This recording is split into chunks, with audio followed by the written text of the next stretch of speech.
Morning Rakesh, good morning Sudhir, good morning Apurva, good morning Rohit, good morning Kritika.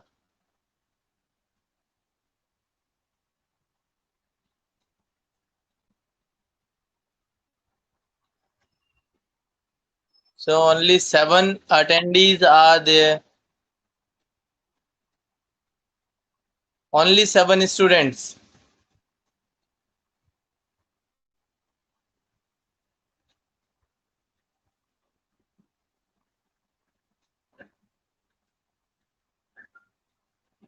Good morning बेटा। बाकी students कहाँ पर हैं?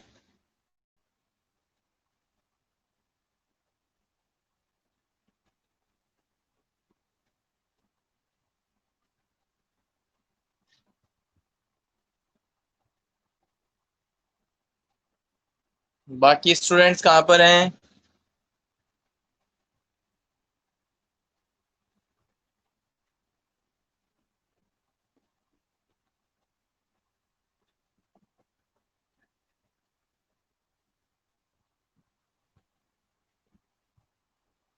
Arjun Yadav, good morning.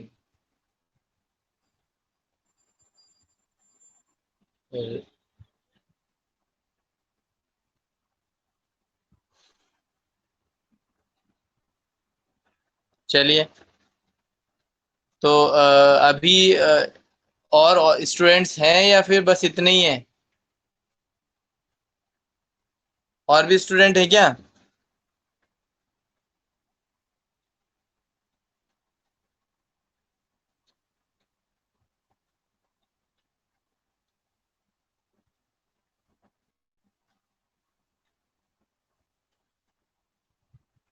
Rohit Saini, yes sir.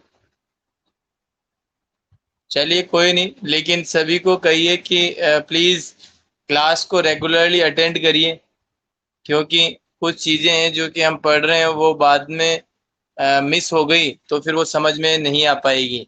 तो प्लीज सभी से रिक्वेस्ट है कि आप अपनी अपनी जो क्लासेस हैं वो रेगुलरली अटेंड करिए, ताकि आपको कोई प्रॉब्लम ना हो। क्योंकि देखिए, आज मैं बात करता हूँ आपसे, कोई भी चीज आज आप सीखे हो, इतने बड़े हुए हो, तो आपका बेस क्लियर है तभी आप यहाँ पर पहुंचे हो, इस स्टेज पे आप पहुंचे हो।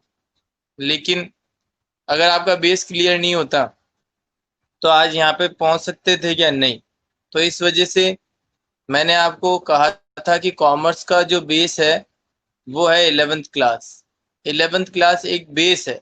11th क्लास में अच्छे से नहीं पढ़े हो तो बाकी क्लासेस को पढ़ने का कोई सेंस नहीं है, कोई मतलब भी नहीं है। फिर तो आपको बस केवल धक्का लगाना है, ये मान के चलो धक्का मार स्टडी होती है।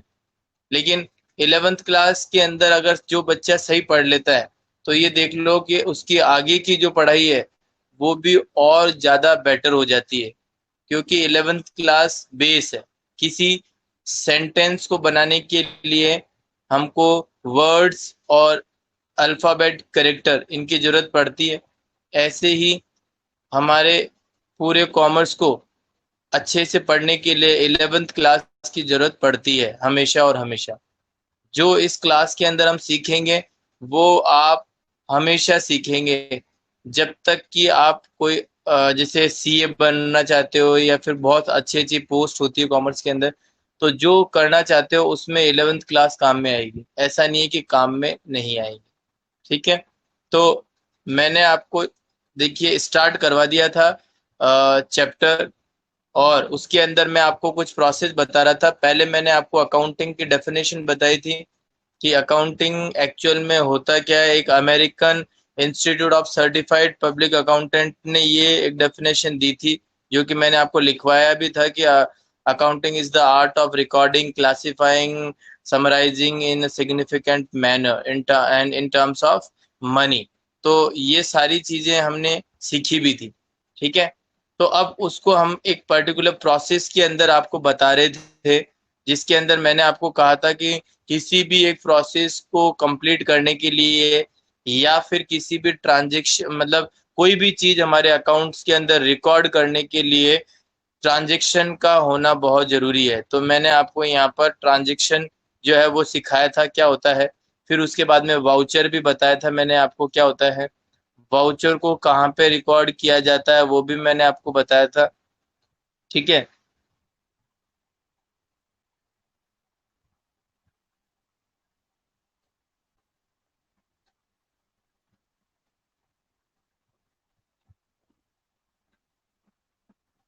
क्या कह रहे हो?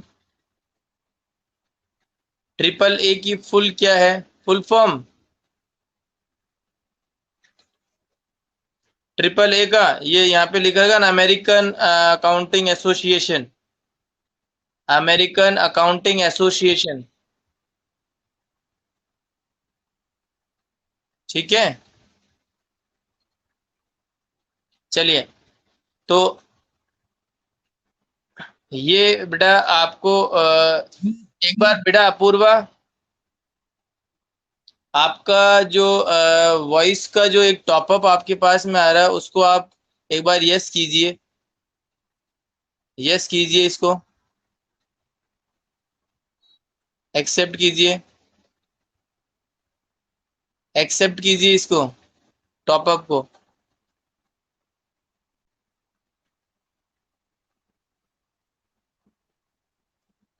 अपूर्वा, जो आपके पास में एक मैसेज शो हो रहा है उसको आप एक्सेप्ट कीजिए।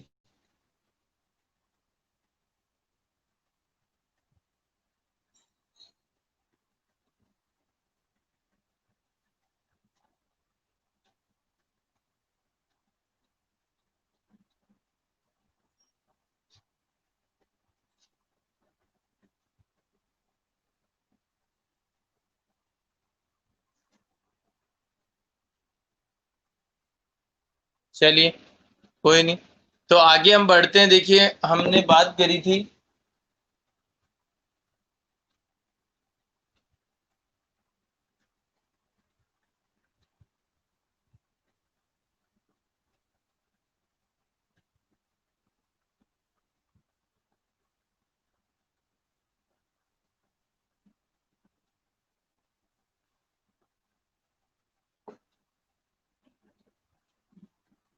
यहाँ पर मैंने आपको बताया था ट्रांजैक्शन। मेरे यहाँ पे लाइट जा चुकी है, तो प्लीज थोड़ा सा आपको अंधेरा सा लग रहा होगा।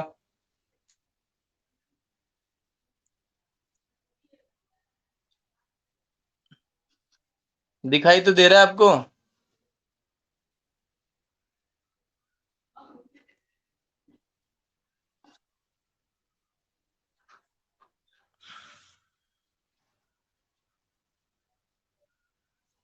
ठीक है, एक बार मैं क्लियर करता हूँ। रुकिए रुकिए रुकिए रुकिए।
वापस आ गई है।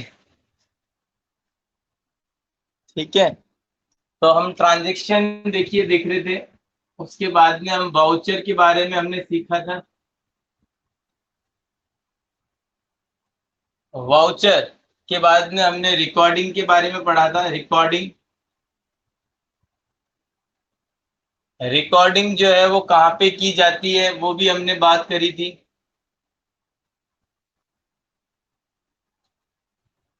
जर्नल प्रॉपर, जर्नल प्रॉपर, इसका एक फॉर्मेट होता है जर्नल प्रॉपर।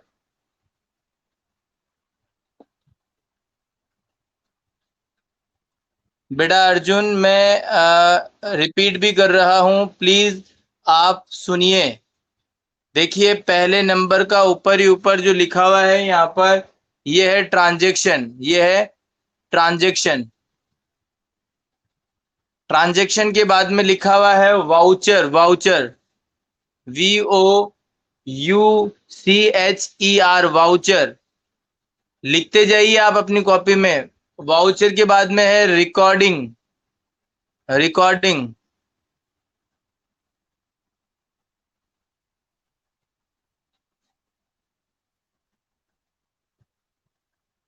वाउचर के बाद में है रिकॉर्डिंग, और रिकॉर्डिंग की तरफ यूं एरो लगाकर और यहां पर लिखिए जर्नल प्रॉपर,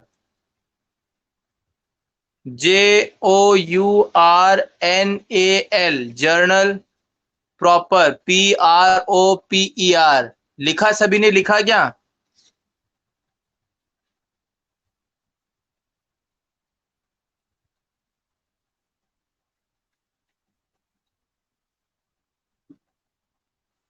तो अब सुनते जाइए, सुनिए भी। देखो सुनोगे जब ज्यादा क्लियर होगा।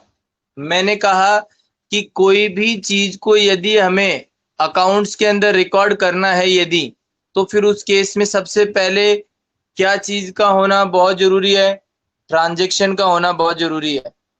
ट्रांजैक्शन अगर आपके नहीं है तो आप कोई भी चीज को रिकॉर्ड नहीं कर सकते हो। तो ट्रांजैक्शन का होना बहुत जरूरी है। ठीक है,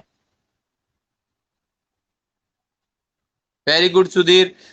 अब ट्रांजैक्शन का मतलब मैंने आपको बताया कि जैसे आप हमेशा देखो, जब भी आप 11th क्लास के अंदर पढ़ाई कर रहे हो या 12th क्लास में या फिर आगे कोई सी भी क्लास के अंदर कॉमर्स की, आप अपने आप को एक छोटा मोटा इंसान नहीं समझोगे।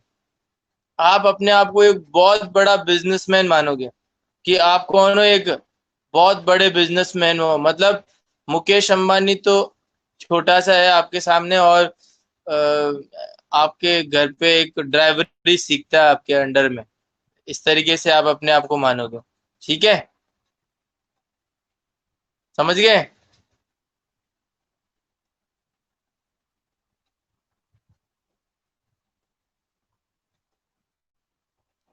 समझ गए या नहीं समझ गए? तो एक आपको क्या मानना है अपने आप को? एक बहुत ही बड़ा बिजनेसमैन।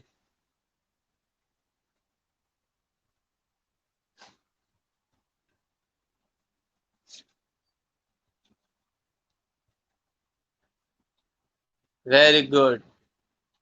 तो तो अब देखिए, आप बिजनेसमैन होने के नाते आपका बिजनेस है, तो अब आप क्या करोगे? उस बिजनेस के अंदर हर एक चीज को अच्छे से सिस्टमेटिक तरीके से रिकॉर्ड करोगे। हर एक चीज को, छोटी से छोटी चीज को आप ध्यान में रखोगे, तब जाके आपका बिजनेस बहुत आगे बढ़ेगा, प्रॉफिट कमाएगा बिजनेस। ठीक है, लेकिन उसके लिए कोई भी चीज को जब आप रिकॉर्ड करने जा रहे हो तब आपको ये पता होना चाहिए कि क्या चीज रिकॉर्ड करें। तो कोई कोई ट्रांजेक्शन अगर नहीं है तो उसको कैसे रिकॉर्ड करोगे? तो ट्रांजेक्शन का होना बहुत जरूरी है। Without any transaction we can not record anything in our account. हम कोई भी चीज हमारे अकाउंट्स के अंदर रिकॉर्ड नहीं कर सकते ट्रांजेक्शन के बिना। तो ट्रांजेक्शन का होना बेहद जरूरी है। ट्रांजेक्शन हमारा परचेज और सेल, जैसे मैं ब्रैकेट में मैंने लिखा भी था, दोबारा लिख देता हूँ। कोई स्टूडेंट नया आया तो उसको भी ऐसा मतलब फील नहीं होगा कि हमारी क्लास कोई नई क्लास चल रही है। तो प्लीज जो स्टूडेंट नहीं थे इस क्लास में पहले की, वो भी आप इसको देख लें, क्योंकि मैं रिपीट कर रहा हूँ ये वाली चीज। परचेज और सेल, परचेज और सेल। तो ट्रांजेक्शन के अंदर क्या होता है? सबसे पहले अगर मैं बात करूं तो परचेज और सेल, या तो परचेज होगा या सेल होगा, तब एक ट्रांजेक्शन परफॉर्म होगा। ठीक है ना?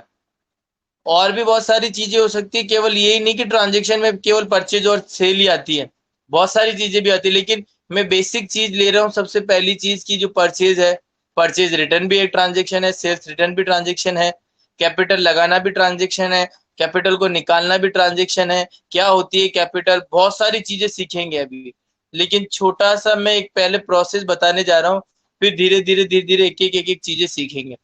तो ट्रांजैक्शन हमने सीखा। फिर वाउचर क्या होता है? वाउचर को मैंने आपको बताया था, एक पर्टिकुलर A4 साइज का पेपर होता है और उसके अंदर आपका कंपनी का नेम, कंपनी की डेट, रजिस्ट्रेशन नंबर और टिन नंबर, ठीक है ना, GST नंबर, हर एक चीज उसके अंदर मेंशन होती है। और उस A4 साइज का जो बीच का पार्ट होता है ना, वो कहलाता है बॉडी ऑफ वाउचर। और उसके अंदर आपको ट्रांजैक्शन की डिटेल मेंशन करनी पड़ती है कि कितना पर्टिकुलर गुड्स आपने खरीदा, कितने क्वांटिटी खरीदी, टोटल अमाउंट कितना है, और उसकी वहीं पर ही एक रफली जनरल एंट्री पास आउट करते हैं। रफली का मतलब हो गया कि फेयर कॉपी का काम हम बाद में करेंगे, फेयर कॉपी में। अभी आप किस में कर रहे हो? रफ कॉपी में। तो रफ कॉपी का काम जो है वो वाउचर में किया जाता है एक तरीके से। और जो आपने परचेजिंग करी है, जो आपने सेलिंग करी है, उसका एक पर्टिकुलर बिल भी होता है, ओरिजिनल बिल होता है।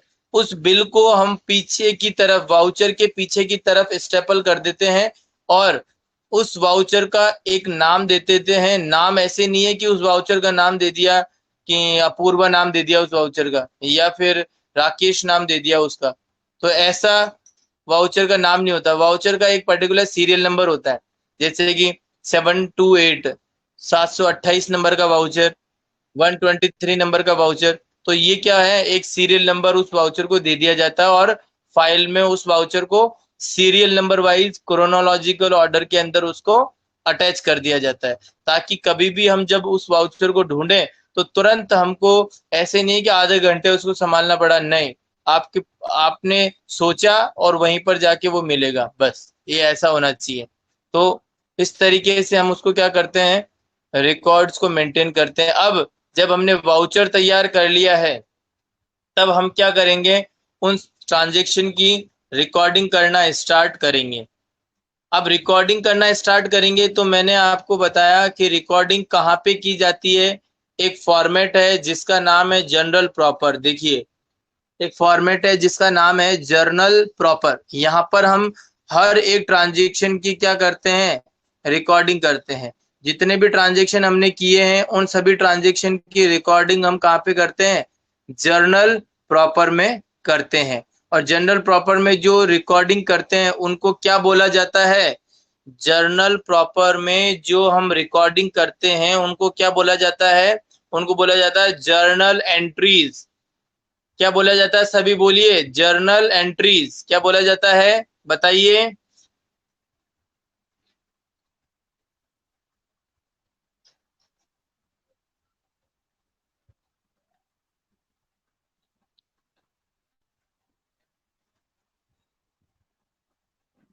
Very good Rohit, very good, very good Ashmit, Rakesh very good. Rakesh, journal का जे होगा, जी नहीं होगा। अर्जुन, जी नहीं होगा, जे होगा, जे फॉर जग। ठीक है, तो जर्नल एंट्रीज की जाती है। अब क्या होती है जर्नल एंट्रीज? घबराने की कोई बात नहीं है। मैंने क्या कहा आपको? हर एक चीज हम बात करेंगे और सीखेंगे, ठीक है। लेकिन अब उसके बाद में हम बात करते हैं, रिकॉर्डिंग हमने करी। रिकॉर्डिंग के बाद में अब हम बात करेंगे किसकी? क्लासिफिकेशन की। क्योंकि हमने जो डेफिनेशन लिखवाई थी उसके अंदर सेकंड नंबर का वर्ड आता है क्लासिफिकेशन। ये सभी बच्चे ध्यान से सुनिए, ये जो चीज मैं करवा रहा हूँ ये मैंने पहले भी करवा दिया था, लेकिन आपको दोबारा समझा रहा हूँ। कोई स्टूडेंट अगर न्यू स्टूडेंट आया हो या फिर पहले क्लास नहीं ली हो तो उसके लिए भी समझ में आ जाएगा इसको, और जिसको पहले समझ में नहीं आया था, प्रेजेंट था, उसको भी समझने की जरूरत है। और सब चीजें यहाँ पर वापस से रिपीट होगी तो दोबारा से मेमोरी के अंदर रिकॉल हो जाएगा और अच्छे से समझ आ जाएगा। तो सुनिए आगे। इसके बाद में हम बात करते हैं किसकी? क्लासिफिकेशन की। किसकी? नाम आता है क्लासिफिकेशन। क्लासिफिकेशन का मतलब हो गया, अभी तक हमने हर एक चीज को एक ही जगह रखा हुआ है। हमने हर एक चीज को क्या कर रखा है? एक ही जगह रखा हुआ है। अब जैसे मान के चलिए सैलरी आपने एम्प्लॉय को दी, वो भी एक खर्चा है। ठीक है, आपने बिल्डिंग का रेंट दिया, जहां पर आप अपना बिजनेस कर रहे हो वो रेंट पे ले रखा है आपने, उस पे आपने रेंट पे दिया, हर महीने देते हो। इलेक्ट्रिसिटी का पेमेंट करते हो, हर महीने करते हो। तो ये सारे जो खर्चे हैं वो हर महीने होने वाले खर्चे हैं। आई बात समझ में? तो अब अगर मैं बात करूं, एक खर्चा और आ जाए, लॉस बाय फायर। कौन सा खर्चा आ जाए? Loss by fire. Loss by fire का मतलब क्या हो गया? आग लगने के कारण हमारा लॉस हो गया है। बिजनेस में आग लगती रहती है, ठीक है ना। सुबह सुबह बिजनेसमैन अगरबत्ती लगाने गया भगवान के, और नीचे कोई कागज की चीज पड़ी हुई थी, और वो जो अगरबत्ती का वो होता है, जो चिंगारी जिसको अपन बोलते हैं, वो नीचे जाके गिर गई, और उसको पता भी नहीं चला, धीरे धीरे धीरे धीरे उसने बहुत बड़ी आग पकड़ ली। तो आग लग गई, आग लगने से क्या हो गया? लॉस हो गया। तो अब मुझे ये बताओ कि क्या वो बिजनेसमैन रोज सुबह 7 बजे अगरबत्ती करता है और रोज आग लगती है क्या? बताइए। अगर सुबह रोज 7 बजे अगरबत्ती करेगा तो रोज सुबह 7 बजे आग लग जाती है क्या? डेली लगती है क्या? बोलो। No sir, no sir, no sir, no sir. तो बिल्कुल सही बात है, ये ऐसा बहुत ही कम चांस होता है, बहुत रेयर चांस होता है कि ऐसा हो। ठीक है ना। तो इस वजह से मैं ये कहना चाहता हूँ, सुनिए, जो सैलरी का खर्चा आपने दिया, जो इलेक्ट्रिसिटी का खर्चा आपने दिया, जो आपने रेंट का पैसा दिया, वो आपके बिजनेस एक्टिविटी से रिलेटेड था, और वो आपको देना ही देना है। इसीलिए उनको हम क्या बोलते हैं? Operating expenses. क्या बोलते हैं? बिजनेस की जो ऑपरेट एक्टिविटी, जो ऑपरेट हो रही है, जो एक्टिविटी अभी चल रही है, चलने का मतलब क्या था? ऑपरेट होना। तो जो बिजनेस की ऑपरेटिंग एक्टिविटी है, उससे होने वाले खर्चे को तो हम क्या बोलेंगे? Operating expenses. और जो बिजनेस की एक्टिविटी नहीं है, अब अगरबत्ती करना बिजनेस की एक्टिविटी नहीं है, लेकिन आग लग गई तो लग गई, लॉस हो गया तो हो गया। लेकिन तो अब उस लॉस को भी तो रिकॉर्ड करना ही पड़ेगा, बिजनेस के अंदर रिकॉर्ड करेंगे भी, लेकिन उसको ऑपरेटिंग एक्टिविटी नहीं मानेंगे। उसको कौन सी एक्टिविटी मानेंगे? Non operating activity. वो खर्चा कौन सा है? Non operating activity. तो अब मैं ये कहना चाह रहा हूं कि आपने एक्सपेंसेस और जो आपके लॉसेज हैं, ये जो चीजें हैं, वो तो एक्चुअल में आपको पता है कि ये सारे खर्चे हैं, लेकिन आपने क्या कर दिया? ऑपरेटिंग को अलग कर दिया और नॉन ऑपरेटिंग को अलग कर दिया। खर्चों में भी आपने ऑपरेटिंग को अलग कर दिया, नॉन ऑपरेटिंग को अलग कर दिया। इसका मतलब हो गया आपने एक्सपेंसेस को क्लासिफाई कर दिया दो पार्ट में। किस किस में? ऑपरेटिंग में और नॉन ऑपरेटिंग में। दो पार्ट में आपने उसको क्लासिफाई कर दिया। तो मैं ये कहना चाह रहा हूं, आपके जो भी ट्रांजेक्शन है उनको आपको क्या करना पड़ेगा? क्लासिफाई करना पड़ेगा। क्लासिफाई करना पड़ेगा कि कौन सी तो इसके अंदर इनकम है, कौन से इसके अंदर एक्सपेंसेस हैं, किससे हमारा पैसा आ रहा है, ये हर एक चीज आपको क्या करनी पड़ेगी? क्लासिफाई करनी पड़ेगी। और क्लासिफाई करने के लिए आपको सभी का क्या बनाना पड़ेगा? अकाउंट बनाना पड़ेगा। देखिए, दोबारा मैं बोल रहा हूँ, क्लासिफाई करने के लिए आपको सभी का क्या बनाना पड़ेगा? अकाउंट बनाना पड़ेगा। तो आप देखिए यहाँ पर क्लासिफिकेशन, जो क्लासिफिकेशन किया जाता है वो कहाँ पे किया जाता है? लेजर के अंदर। LEDGER, laser. लेजर में ये किया जाता है क्लासिफिकेशन। और जो क्लासिफिकेशन करते हैं, जो लेजर के अंदर चीजें बनाते हैं, वो क्या चीज बनती है? अकाउंट बनते हैं। अभी अभी मैंने बताया क्या बनते हैं?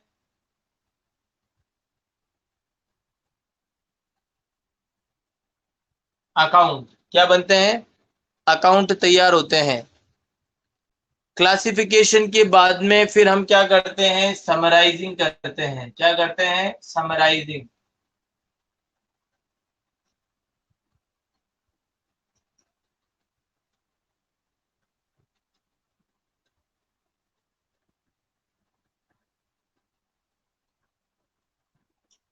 समराइजिंग। ठीक है, SUMMARISING, समराइजिंग। समराइजिंग का मतलब हो गया एक समरी बनाना। जैसे कि अभी अभी हमने ट्रांजेक्शन किया है, वाउचर बनाया है, रिकॉर्डिंग करी है, जनरल एंट्री बनाई है, फिर लेजर में उनके सभी के अकाउंट्स तैयार करे हैं। अब हम उनका सभी का क्या कर रहे हैं, एक समरी बना रहे हैं। जैसा कि मैंने पिछली बार भी फिर लास्ट क्लास के अंदर यही बताया था कि हम कोई भी पूरा चैप्टर रीड आउट करते हैं, इसी का एग्जांपल मैंने लास्ट क्लास में भी दिया था कि हम जो चैप्टर रिवाइज करते हैं या फिर हम चैप्टर पढ़ते हैं, रिवाइज छोड़ो, चैप्टर हम पढ़ते हैं तो स्टार्टिंग से लेके एंड तक पूरी डिटेल में पढ़ते हैं, और फिर वो चैप्टर खत्म होने के बाद में लास्ट पेज के ऊपर छोटी सी उस पूरे चैप्टर की एक समरी भी दी हुई होती है।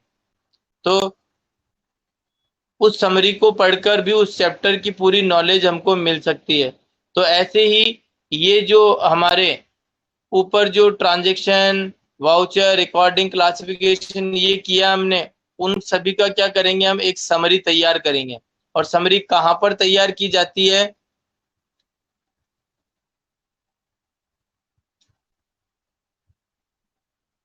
वॉइस क्लियर नहीं है क्या बेटा? और बाकी स्टूडेंट, राकेश, अश्मित, योगेश, रोहित, तौशी, रक्षा, क्या मेरी वॉइस क्लियर है या नहीं है?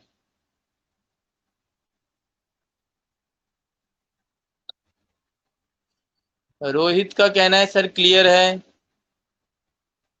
योगेश ने तो आंसर भी दे दिया, very good Yogesh. Trial balance, इसको किसी से मतलब नहीं है क्लियर है या नहीं है, देखो हमको तो पढ़ने से मतलब है। ट्रायल बैलेंस आंसर लो सर आप।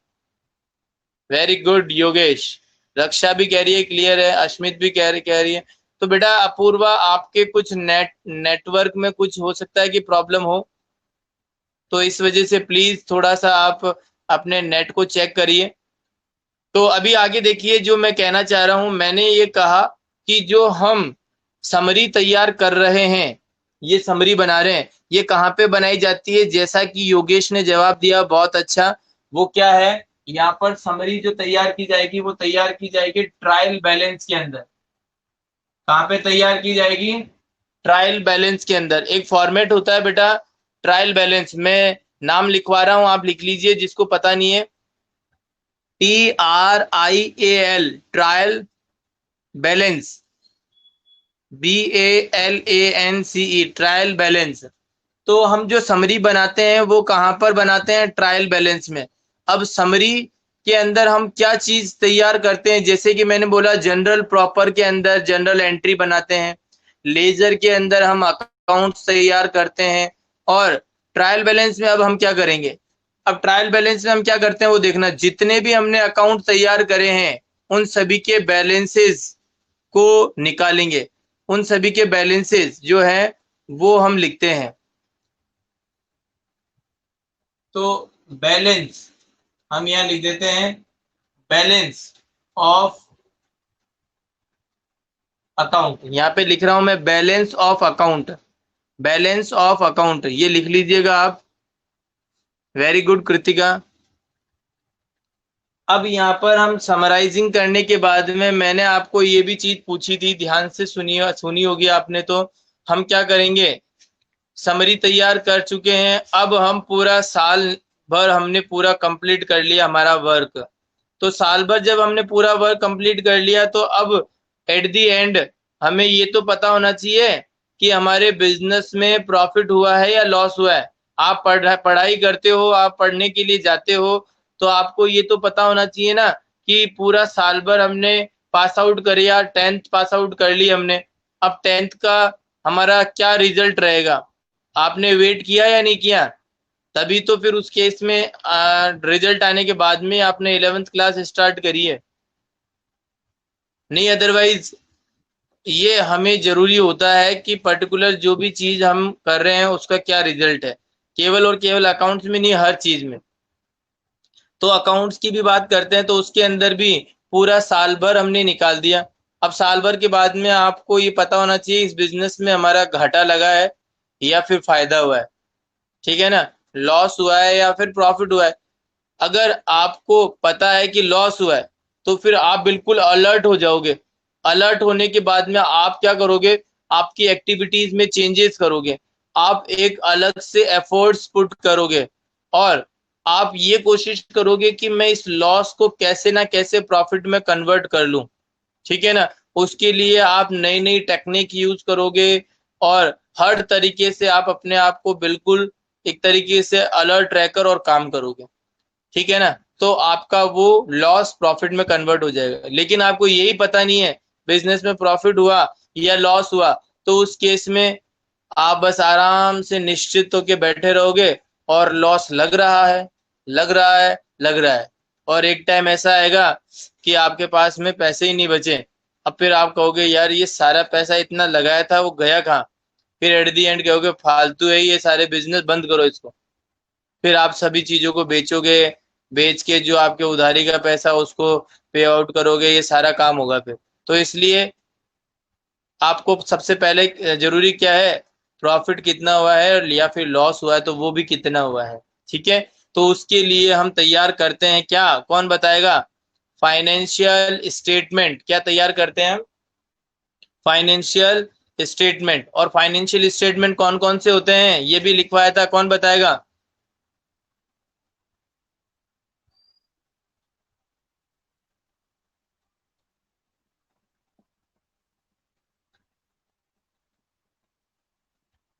कौन बताएगा?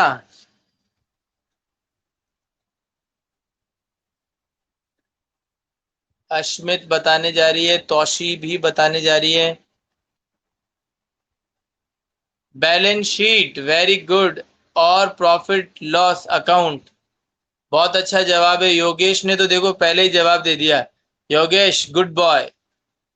Balance sheet, profit and loss. वैसे मुझे ऐसा लग रहा है ये सारी जो क्लास है वो इंटेलिजेंट है, सबके आंसर मिल रहे हैं। Balance sheet and profit and loss.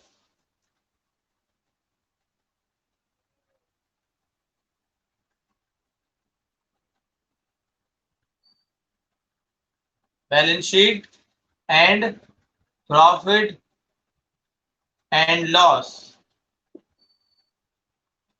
अब आप, जो भी आपका रिजल्ट निकला है, जो भी आपका रिजल्ट निकला है, मतलब एक तरीके से फाइनेंशियल स्टेटमेंट क्या है? रिजल्ट है। क्या है? रिजल्ट है। फाइनेंशियल स्टेटमेंट आपका क्या एक तरीके से रिजल्ट है। उसमें ये पता चल गया कि आपका प्रॉफिट हुआ या लॉस हुआ। ठीक है। अब उसके बाद में रिजल्ट तैयार हो गया है, पता चल गया है कि प्रॉफिट हुआ, बहुत अच्छा प्रॉफिट हुआ बिजनेस को। अब प्रॉफिट हुआ तो ऑर्गेनाइजेशन का मालिक मतलब बहुत खुश हो गया, क्योंकि बहुत अच्छा प्रॉफिट हुआ।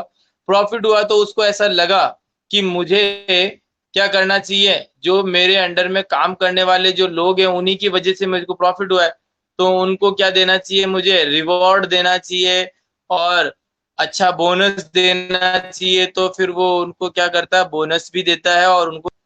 ठीक है। लेकिन यदि मान के चलिए, एक तरफ तो तब तो, लेकिन ये चलिए मान के कि लॉस हो गया, लॉस हो गया, तो सबसे पहले उनका मालिक दुखी होगा, मुंह लटक जाएगा। फिर उसके बाद में ये सोचेगा कि यार मुंह लटकाने से कोई फायदा नहीं है। आपको क्या करना चाहिए कि जितने भी मेरे एम्प्लॉयज हैं काम करने वाले, उनसे सबसे मुझे बात करनी चाहिए कि भैया ये लॉस हुआ तो क्यों हुआ, और क्या कमियां रह गई जिसको हम सुधारें। जहां पर भी कमी है उसको हम क्या करें, सुधारेंगे।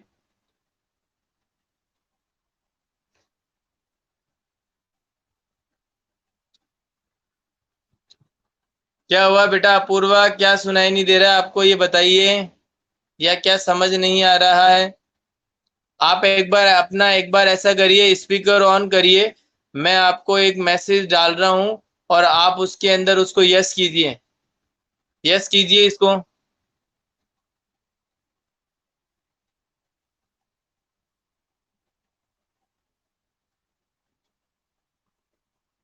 अपूर्वा बेटा, मैसेज आपके पास में एक टॉपअप आया होगा, देखिए उसको यस कीजिए, एक्सेप्ट कीजिए उसको।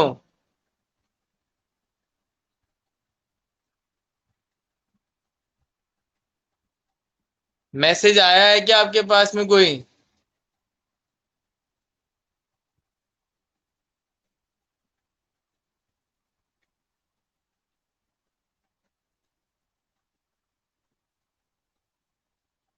अब अपूर्वा पता नहीं कहाँ पे चली गई।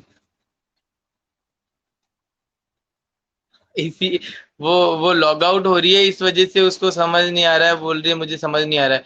तो अभी देखिए, मैंने क्या कहा कि कोई भी बिजनेस के अंदर लॉस हुआ तो ऑब्वियसली किसी भी ऑर्गेनाइजेशन के मालिक का मुंह लटक जाता है। तो उसके बाद में क्या होगा, वो कम्युनिकेट करेगा सबसे बाद में। इसके बाद में क्या होगा, एक स्टेप आएगी, कम्युनिकेशन। कम्युनिकेशन की स्टेप आएगी। कम्युनिकेशन का मतलब हो गया, जो भी आपके एम्प्लॉयज हैं, जो भी आपके ऑर्गेनाइजेशन में काम करने वाले लोग हैं, मैनेजर हैं, उन सभी से क्या करना, कम्युनिकेट करना और ये पता लगाना, ये सारी चीजों को बातचीत करना कि हमने इतने अच्छे प्रयास करे हैं, बिल्कुल उसमें कोई शक वाली बात नहीं है, लेकिन फिर भी हमारी क्या कमी रह गई है जिसको कि हमें दूर करना चाहिए।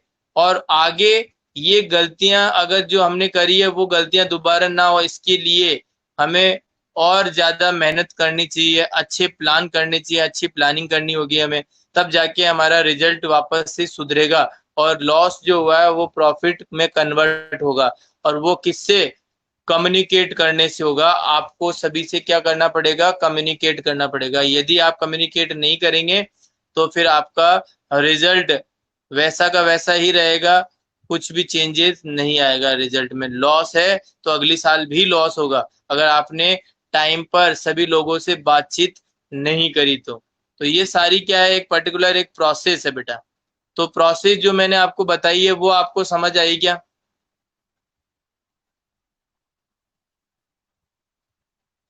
जो प्रोसेस मैंने बताई है बेटा वो सभी को समझ आई क्या?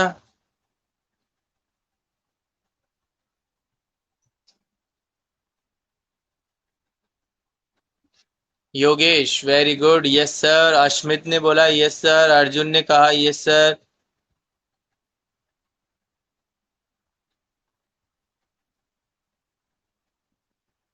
रक्षा, कृतिका यस सर।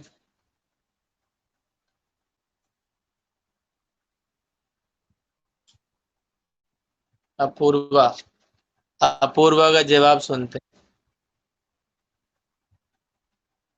रोहित ने कहा सर थोड़ा सा वापस बता दो। अपूर्वा क्या कहती है एक बार देखिए।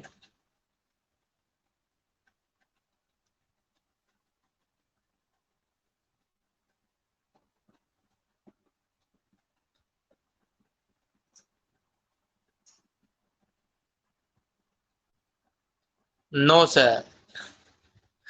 अब अपूर्वा का आंसर है नो सर। तो देखिए दोबारा सुनिए, सिंपल सी बात है। हम जब भी कोई भी स्टार्ट करते हैं हमारे बिजनेस को, तो सबसे पहले हमको क्या करना पड़ता है, कोई ना कोई ट्रांजेक्शन करना पड़ता है। ट्रांजेक्शन करोगे तभी किसी चीज को रिकॉर्ड कर पाओ, ट्रांजेक्शन करोगे। ट्रांजेक्शन के बाद में फिर आप क्या करोगे, वाउचर बनाओगे। वाउचर, वाउचर एक पर्टिकुलरली क्या होता है कि एक एविडेंसेस होता है, एक प्रूफ होता है। वाउचर क्या है, एक प्रूफ है कि आपने ये ट्रांजेक्शन परफॉर्म किया है। ठीक है। अब जैसे कि आपने क्या किया, अपने अकाउंट में बिजनेस में आपने मशीनरी खरीदी कितने की, 5 लाख रुपए की। अब आपने क्या किया, उसको जब रिकॉर्ड किया ना, तो आपने जानबूझकर और उस 5 लाख की को क्या कर दिया, एक जीरो और लगा दिया, 50 लाख की मशीन दिखा दी। अब 50 लाख की मशीन दिखा दी तो खर्चे आपके ज्यादा हो गए। इसका मतलब खर्चे ज्यादा हो गए तो फिर उस केस में क्या होगा, आपके प्रॉफिट्स कम आएंगे। और प्रॉफिट कम आएगा तो आपको टैक्स भी कम देना पड़ेगा।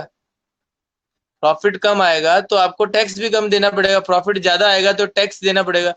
तो टैक्स को बचाने के लिए क्या किया जाता है, खर्चों को ज्यादा दिखाया जाता है। तो एक्चुअल में आपने 5 लाख की मशीन खरीदी लेकिन दिखा कितने पे दिया, 50 लाख के ऊपर। एक जीरो लगा दिया बस, और क्या किया। लेकिन जब आपके सीए आपकी अकाउंट्स को चेक करेंगे तो फिर वहां पर आपकी मिस्टेक निकालेंगे, क्योंकि वो जो जो आपकी जर्नल एंट्री आपने बनाई है उन सभी को चेक करेंगे तो वो किससे मैच करेंगे? आपके एविडेंस से, आपके वाउचर से, वाउचर के पीछे लगे हुए बिल से। ठीक है ना? तो वो बिल आपको आपकी सच्चाई बता देगा कि वो कितने रुपए की मशीन थी, क्योंकि किसी से 5 लाख रुपए की खरीदने के लिए जाते हो और वो बिल क्या 50 लाख का बनाकर दे सकता है? क्या कभी नहीं दे सकता। ठीक है ना? तो वो 5 लाख का ही बिल बनाकर देगा। तो वो बिल आपका एक एविडेंस है, उसके थ्रू फिर आपकी मिस्टेक पता चल सकती है सीए को। तो हर एक चीज आपको रिकॉर्ड करनी पड़ती है एक्चुअल में।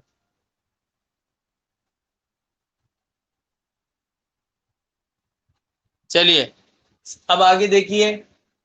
रिकॉर्डिंग आपने करी तो जनरल एंट्रीज में करते हो आप, जनरल प्रॉप के फॉर्मेट में। फिर आप क्लासिफिकेशन करते हो, क्लासिफिकेशन आपको लेजर में करना पड़ता है। वहां पर आप क्या बनाते हो? अकाउंट तैयार करते हो। जब आपने क्लासिफिकेशन कर लिया तो अब आप उसकी समरी कहाँ पे की जाती है? ट्रायल बैलेंस में। ट्रायल बैलेंस में क्या करते हो? जितने भी अकाउंट है उनके बैलेंसेस को रिकॉर्ड करते हो, लिखते हो। फिर आप एट द एंड लास्ट में फाइनेंशियल स्टेटमेंट बनाते हो। स्टेटमेंट के अंदर आप क्या तैयार करते हो? आपके प्रॉफिट एंड लॉस अकाउंट और बैलेंस शीट। और फिर आप रिजल्ट तैयार करते हो, देखते हो आपका प्रॉफिट हुआ या लॉस हुआ। और लॉस हुआ तो आप सभी से कम्युनिकेट करते हो और बात करते हो कि आगे किस तरीके से और प्लानिंग करें ताकि लॉस दोबारा ना हो। और यदि प्रॉफिट हुआ बहुत अच्छा तो रिवॉर्ड देना, बोनस देना, सभी को एम्प्लॉयज को अच्छा पोस्ट देना, वो भी एक प्रोसेस चलती है फिर अलग से। तो ये सारी चीज एक पर्टिकुलर प्रोसेस चलता है बिजनेस ऑर्गेनाइजेशन। बोलो आप समझ आया क्या सभी को? अपूर्वा समझ आया? रोहित?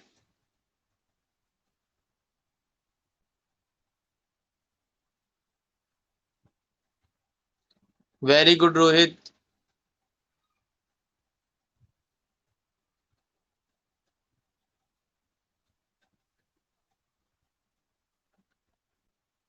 Yes sir. तो बेटा मैंने एक्चुअल में देखो ये क्लास दोबारा भी इसको करिए ताकि आपको एक बार और कंफर्म हो सके किस तरीके से अकाउंटिंग की जाती है। तो प्लीज आपको सभी बच्चों को रिक्वेस्ट है, ठीक है, कि आप क्लास मिस ना करें। क्लास अगर मिस करोगे तो समझ नहीं आएगा। अब ये वाली चीज मैं दोबारा नहीं बताऊंगा, कल दोबारा नहीं बताऊंगा। अब नेक्स्ट क्लास होगी तब अब मैं हर एक चीज को अलग चलेगी अब हमारी। तो उस वजह से मुझे ये चीजें समझानी थी। तो प्लीज आप थोड़ा सा रेगुलरिटी बना के रखिए। तो आज की क्लास को यहीं पे ऑफ करते हैं। Thank you. बाय।